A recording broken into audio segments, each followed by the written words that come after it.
Good evening, everybody. Morning, everybody. Before we start the meeting, I'm calling the meeting to order. Before we start the meeting, I would like to ask our town manager to announce the protocols. Thank you, Mr. Mayor. As a reminder, this is a public meeting and it is being recorded and will be posted on the town's YouTube. If you are not involved in the discussion, please keep your camera off and your microphone muted. If you wish to make a comment, please unmute and turn on your camera and then state the name of your street for record-keeping purposes. If this meeting is interrupted for any reason, I will end the meeting and send out a new link via Zoom. Now turn it back to you, Mr. Mayor. Okay, thank you. Could I have a motion to approve the agenda as presented? Make a motion to approve the agenda. Second. Okay, is there discussion? Hearing none, all those in favor? Aye. Aye. Thank you. So the next item is our public comment period, which we are required to have at every town meeting. If any citizen would like to make a comment, it has their opportunity. And Ron, this might be a you question. A resident submitted a written comment. Do I read that out loud or do I just? Yeah, that would be helpful. Okay. Thank you, EJ. Okay. Is the written, but only if the written comment isn't on the agenda item. It is on the agenda. Okay, well, then you can read that during the testimony period. Okay. Okay, thank you. So our first and only item is consideration of support for the town's strategy on the Starter and Silver Homes Act as introduced in the Maryland General Assembly. And before I turn it over to the two council members who made the request to have this meeting, I want to set the stage here. So we recognize there is a housing affordability crisis in Maryland. The governor has introduced legislation to address this. In its current form, the legislation would have a severe impact on the unique character of our town. Sorry for being so hoarse. And our high quality of life. We were elected, the council and I were elected to protect that quality of life and represent our citizens. We were not elected to solve the state's housing affordability crisis. Our role here is not to legislate. That is up to the General Assembly. Our role is to advocate. As such, the town hired an expert, Richard Tarbito, who's here, lobbyist, who has worked with our town attorney to represent our interests in Annapolis.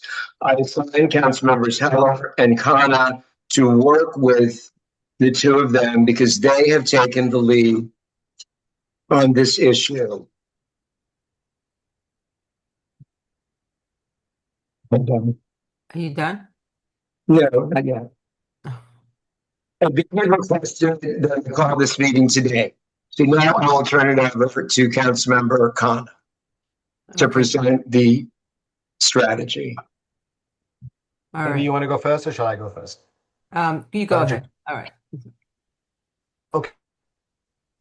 Okay. Well, thank you very much, Mayor Slavin. So, Councilmember Heller and I asked for this meeting because we felt that it was extremely important to have a council decision on how we would approach this particular bill. It is probably a legislation that would have the greatest impact on Somerset since perhaps the whole Somerset House history 40 years ago or so. And so we think it's extremely important that citizens, as represented by us, are all in consensus as to how we would approach what would our position be. I will very quickly, just so that everybody's on the same page, just explain what is at stake here. This bill would allow townhouses by right in Somerset.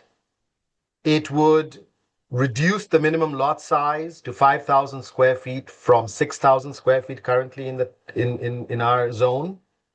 It would eliminate the right of the local governments to establish lot coverage maximums, and it would establish statewide minimum building setbacks, thereby basically reducing the setbacks that we currently have in Somerset.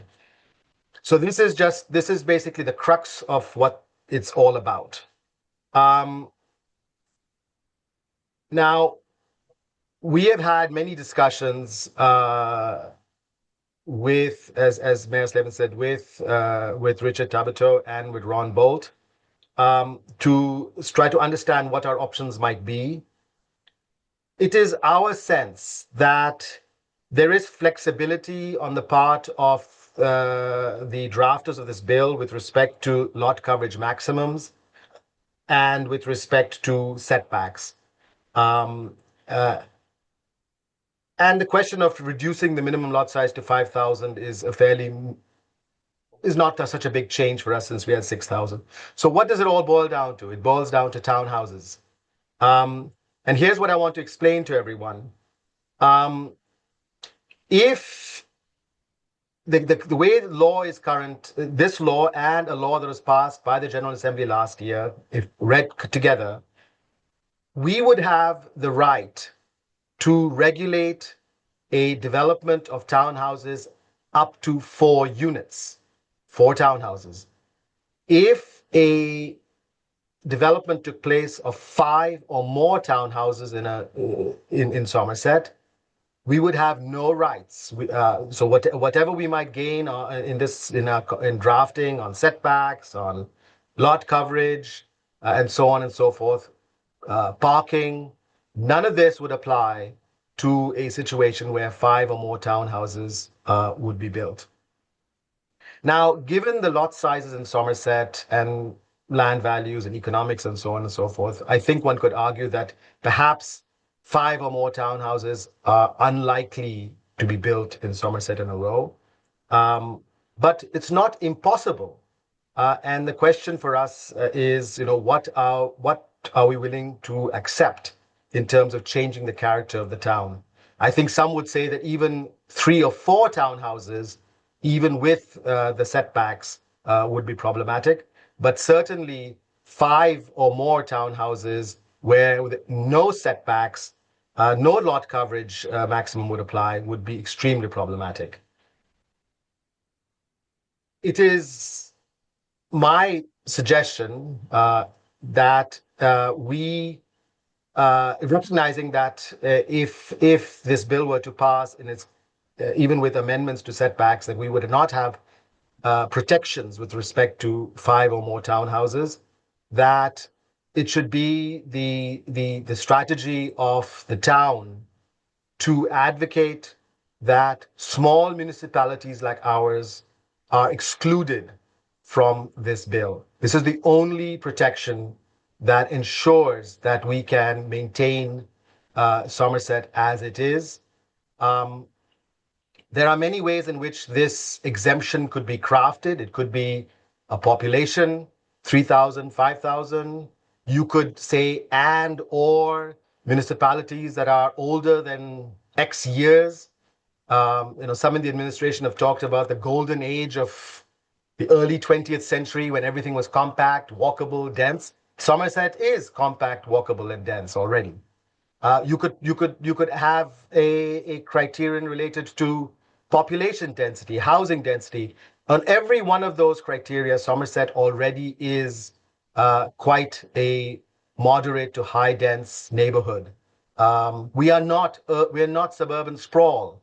We are not the 1 lot per acre kind of thing that bothers people about the exurbs, or where there is a lot of land where development could come. So I think it's important to reinforce the point that we are an early 20th century community that is dense. It is already in the character that the drafters of this bill want, and therefore it's my hope that as a council we can agree to some form of language that would exempt small, dense municipalities, older municipalities like ours. Thank you. I agree with everything he just said. Um, and one of the things that when we came to the table on this is, we were told that, you know, um, work with us. Chuck Cook, who is, I don't know, what's Chuck's title? Richard, you must know Chuck's title. Yeah, Uh, it's technically senior advisor, but he's also the in-house legislative officer for DHCD.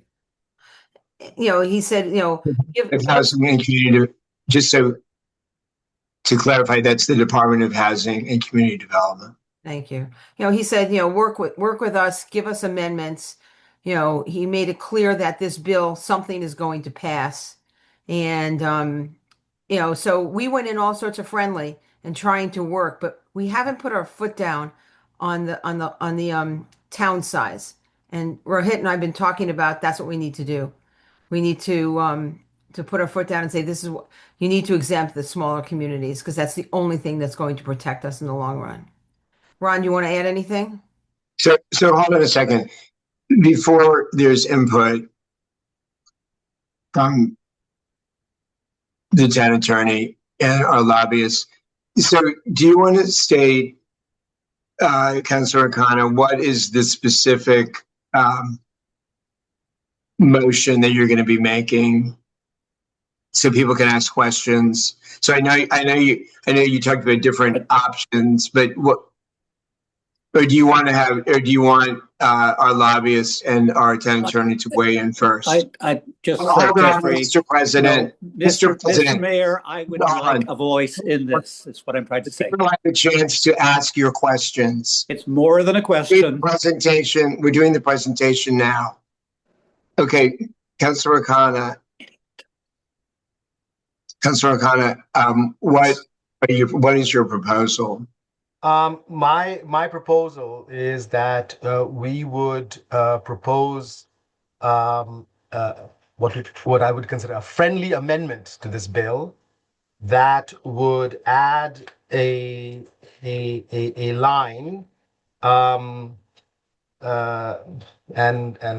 Richard and Ron can advise where it would go. My guess it is on page 8, after line 26, that this would exclude municipal corporations, and then I think we need to have a discussion what the scope of the exclusion is. I think excluding all municipal corporations is I think a reach. I think it is better to limit that to small municipal corporations. So let's leave it at, and then when you can discuss it. And then we can discuss the details. Councilor Heller, did you want to add anything to that? No, it's perfect. Okay. Well, I was just going to say small incorporated towns that are, 5,000 or less. I actually would say 3,000. I wonder if that's not more palatable, but I'd leave that to Richard and Ron. Okay. But that's just, So Mr. Town Lobbyist, what do you recommend? I think the expression of the purpose is right on, but there are so many different ways to draft that result. So I don't want us to purely only say we're going to support the example that Rohit gave. I'm sure Ron and I can think of at least 2 or 3 different options that will have the effect of excluding the town of Somerset. So that's all I would say is I don't want to lock us into the exact wording. So that's a great segue. So Mr. Town Attorney, what is, based on what you've heard, what is the language of the motion that you would suggest? It gives the flexibility to our lobbyist. Well,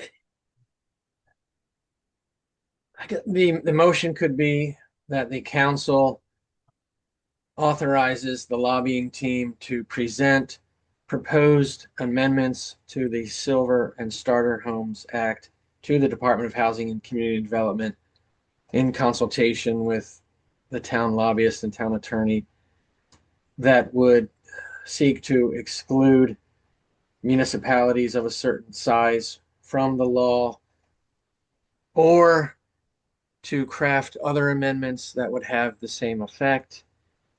And just a point of clarification, Are you writing that down? Okay, anyway, what was your clarification? so Councilmember Khanna, are you suggesting that this would be an amendment in addition to comments that the lobbying team has submitted to date? Or would it be a replacement recommendation? And I note that because the lobbying team has met twice with DHCD and has had constructive conversations about, ways to improve the bill.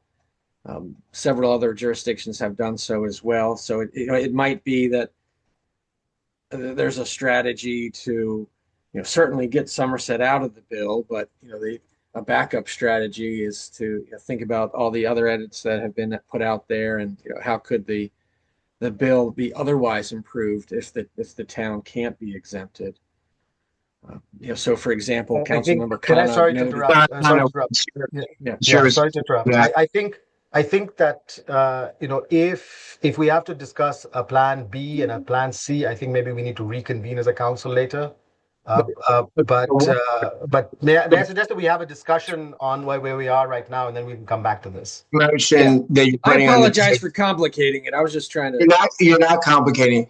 So do you, Councilor Khanna and Councilor Heller, who I guess is like the seconder here, do you accept that as the motion to be under discussion and questions? Yes, Yes. I do. Okay, fine. I think you've got, do you want to restate it, Mr. Town Attorney? I'll try, Mr. Mayor. I apologize. It's I'm not sure clear. you can, I'm sure you My can question restate. was resolved. I'm sure you can restate it. It was the beginning part of what you said. Okay. The motion would be to authorize the lobbying team to present a proposed amendment to the Department of Housing and Community Development, to seek an exemption for municipal corporations of a certain size, and/or to craft other amendments that would have the effect of exempting Somerset. There's testimony scheduled for the 12th and the 17th to authorize the lobbying team to I present. don't think you need to put that in the motion. Okay, Mr. Tabito, does that work for you? The second half works for me because we just need a wide range of options to reach that result. So I just want to emphasize the practical effect of the amendment is what I'm focused on, not the exact language right now. Right. I think that was contained in the motion. Okay, Mr. President, do you have any questions? I have questions on an amendment, in fact. Well, we're not. Robin, can you speak a little louder? We're not in the. Mr. President, Yes, I can speak louder. We're not legislating right now. We are just addressing what has been proposed. So what questions do you have about that? Okay, the first question is this. Does anybody realize that there are housing bills in the US Senate and the US House at the moment? Do they realize that those housing bills take a different approach to the housing crisis than is apparent in the Starter and Silver Homes Act? Do they realize that the Senate bill has already passed the Senate?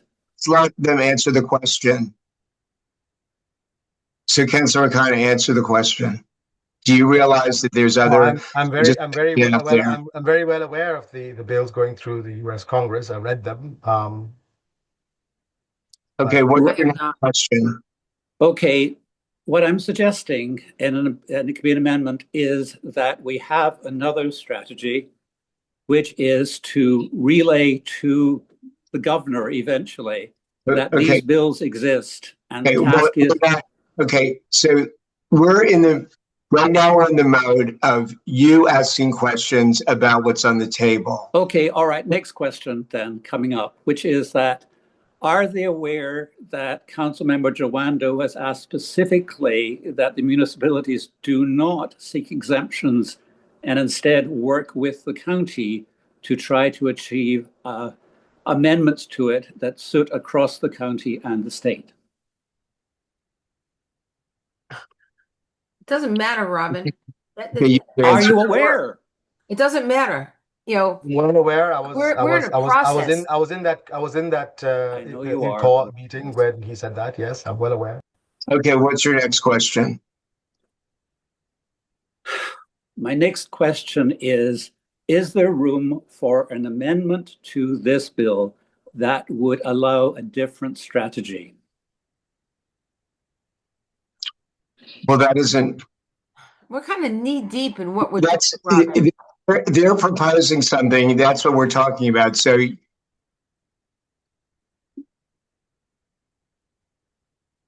have any more questions? Well, I haven't had that one answered yet. They answer your questions. So once we run through the council to ask questions about this proposal, then there will be the opportunity for public comment. Then you all can debate this, and you can offer amendments. That's the process this morning. All right. Okay, Councilmember Kumar, do you have any questions? Yes, yes, I do. Sorry, I have a sore throat, so apologies for that. First of all, it's nice to meet Mr. Tapator. Did I say your name correctly? Thank you so much for your service to the town. And I think in the spirit of what Mr. Tapator was saying in kind of giving him the broadest leeway effectively to pursue this, I just had a question. Is there a risk when we say, we need this exemption because we are small? I just want us to be careful that there might be a risk that it will come across that we are saying we are this small and rich municipality, so we shouldn't be treated the same way. So effectively, the same point could be made by saying, that the act treats all municipalities, regardless of administrative capacity, the same way. So I'm just wondering if there's a risk that we could be perceived as seeking an exemption simply because of our size and wealth. And could there be different ways in which we could pursue the same line of thinking? I'm broadly in support of it, but I'm just wondering if there's a risk that could happen. So I don't think so, in the sense that, the state of Maryland is made up of certainly hundreds, if not thousands, of municipalities that are very small. So the town of Somerset's not the only one. And they're small, poor ones. There are small, moderately income communities. So I don't think that's an issue. But, an outright exemption is one option. There are so many different ways when lawyers get involved to write you out of the bill without it saying a straight up an exemption. So that's an option, and we'll keep it in our tool belt. Got it. That's it. That's the only question. Okay, thank you. Mr. Town Manager, has any resident or guest indicated they would like to speak? Can't hear you. You're on mute, EJ. EJ. Sorry. No, but there is that written. You were going to read the comment. Yeah. Can you please read the comment for the record? Yes. So this was submitted by resident Andrew J. Lewis from, Trent. doesn't actually say his street. Trent Street. Trent Street. Okay. So I'm going to read this verbatim. I'm submitting this comment to be entered into the public record regarding the town council's consideration of support for the Starter and Silver Homes Act. I want to raise a concern about process, not policy substance. This item is being taken up at a special meeting with less than 1 business day's notice, even though a regular town council meeting is scheduled for Monday, February 9th. The meeting notice did not include the underlying document being considered, and the material was only made available upon individual request. As a result, residents were not afforded a meaningful opportunity to review the town's position or prepare informed consent. For me, as a resident with disability, this pattern of unpredictable scheduling, incomplete notice, and repeated non-engagement with substantive written material is not merely frustrating, it is harmful. This concern does not arise from the past few council meetings alone, but reflects a longer pattern extending back to the summer of 2025, with a noticeable shift in tone and process beginning in later October 2025 through the present. I am not seeking to relitigate prior incidences here, only to note that a substantial written record documents this continuity. I'm not asking the council to agree with my views or proposals. I am asking for engagement or a clear refusal rather than procedural invisibility. If the mayor and council does not wish to consider alternate approaches or materials that have been submitted, it should say so directly. Given that this is a non-emergency matter and that a regular meeting is imminent, I respectfully urge the council to defer action on this item until it can be considered with adequate notice, full documentation, and a process that is accessible to all residents. Thank you for including this statement in the public record. I will have added additional materials describing the Jeffrey Slavin Riparian Commons to the Town Story pilot folder available to Town Manager Hardwick, Mayor Slavin, and Council President Barr at the expected conclusion of your meeting on February 6, 2026. Any comment? Thank you. Was there anybody else? No. Okay, so now I will turn it over to the council president to lead the discussion and decision. All right. I'll let others speak, but I'll just note that I'm not in favor of this approach, but carry on. Kabir, I think you should go first since you were not part of the twosome who have been working on this. Well, I mean, I think that we got to try all sorts of things to try and get an outcome that's, favorable for our town. And so I appreciate your comments, Robin, that it might not work out and it could potentially backfire. It's hard for me to see that right now. I think my comment or question earlier was more sort of, a lot of this is how we position ourselves. If we can be careful in how we are perceived in Annapolis, it will be smarter. So, instead of administrative capacity is our biggest challenge. So, if we are forced to deal with situations where we don't have the capacity to deal with it, I just don't see how the state can move forward with it. And so, to the extent we can be smart in how we phrase this and how we position ourselves, I think that's what's on my mind. So, but I appreciate your concerns, Robin. And I know that, we are fighting a massive national left and right force. And so, it's a uphill battle, but we have to try. And we have to, do our best to make that happen. So that's where my thinking is. Okay, so I think at this point, it's time for Councilor O'Connor to make his motion.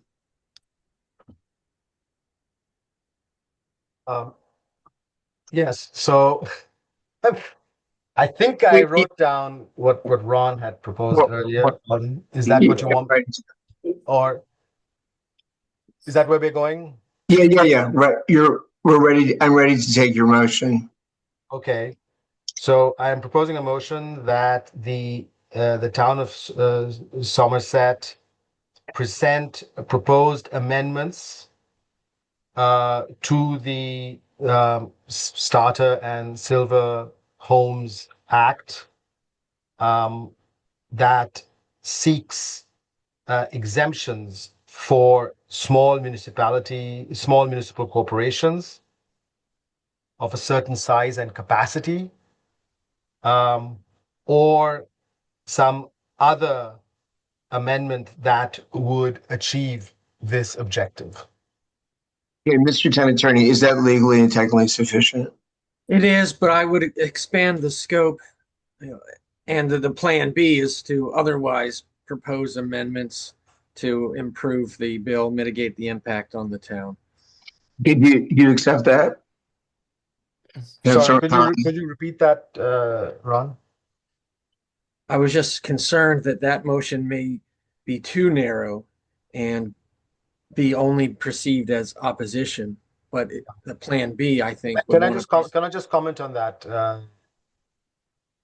I'm not ready to go there yet. The reason I say that is if there are going to be anything that goes into this Plan C territory that you're talking about, Ron, I think that we as a council will need to come back and discuss that.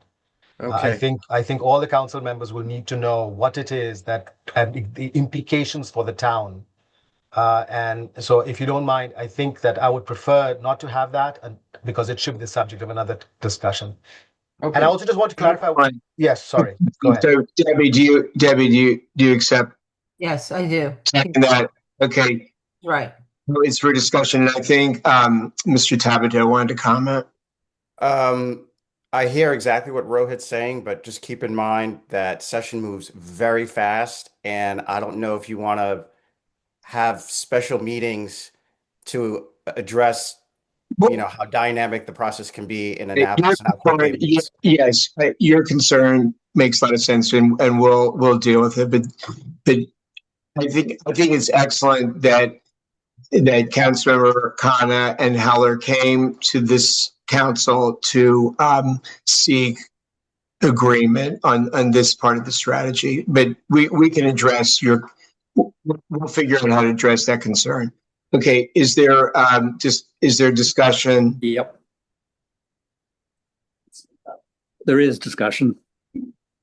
I'm Okay, going so to say a couple of things. Can you please limit it after a vote is taken? Then you can propose another motion, but I think we understand your position. So please No, you limit. don't. Okay? And stop putting words into my mouth. I'm sorry, Jeffrey, but I'm upset at the moment because I think I've been shut out of a lot of this, and that's unfortunate. So here we go again. Number one, if we do this, we're acting on our own. At the same time, we are working with another 11 municipalities. How are the other 11 municipalities going to feel if Somerset is trying to get exemptions itself?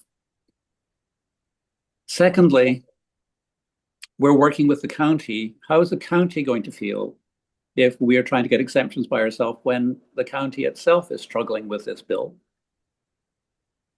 Third, as I pointed out, there is another strategy, and that strategy is to encourage the state to align itself with the federal legislation that looks very much like it's going to pass in a bipartisan manner. That federal legislation does not preempt local authority. What it does is create a carrots and sticks approach. So in fact, it says, if you agree to put in more housing, we will give you money to improve your water, to stormwater, sewage drains, things like that. If you agree to put more housing in by transit, we will give you more money for transit. So it is a carrot and sticks approach. It explicitly does not preempt local authority. So there is very clearly a bill that's passed by the Senate. The House is trying to align their bill with the Senate's bill largely. What it is try to get our state to see those bills and to align our bills with those. That would be our strategy to do that. And it's a strategy which we can link to the county on and to the municipalities on. That is the different strategy. Can I ask a question? Is there further discussion? I want to just. I get by. Yes, go ahead. No, so I hear you, Robin, and that sounds like really good. Except, so my question is really for Richard and Ron. Is that even possible to make that sort of thing happen at this juncture? Number one, and number two, if those bills get passed, does that supersede whatever the state does? I'll let Ron answer the legal question, but the first question is no, they don't care. I hate to be so direct, but we've had conversations with them. They're moving forward with the bill. I'm sure they're even aware of what you're talking about. So I would be stunned if they didn't know of this legislation, but they want to do what they want to do. So I don't think we can supplant the federal or congressional bills with what the governor's trying to achieve. Yeah, it's a very long answer. I'll Can- submit oh, in sorry, writing Ron, after after this you. meeting. Okay, I think we need to proceed. Further discussion. Is there further discussion on the motion? Yeah, I want to.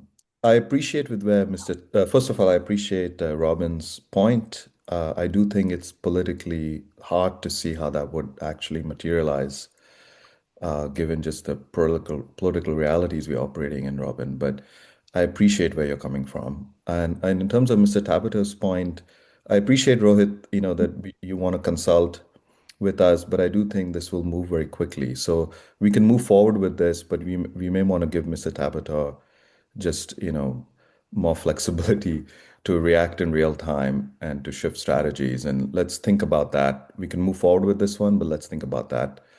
So because it'll be hard to schedule, you saw how the town reacted with last minute scheduling. I think we are broadly technically aligned, I think as a council. Tactical strategies might vary. So let's just think about that moving forward. But I'm happy to move forward with this one. We could table the motion for a few days to go. Is there No. further discussion? No, we Is can't. there further discussion? There's a motion on the Robin, table. Robin, we can't. Okay. Is there further discussion? Hearing none. All those in favor? Aye. All those opposed? All those, are you voting against, Mr. President? I Okay. certainly am. Okay, thank you. Is there a motion to adjourn? Motion to adjourn. Is there a second? Thank you, everybody. Thank you Thank all you. very much. Thank you all for coming. Thanks. Thanks.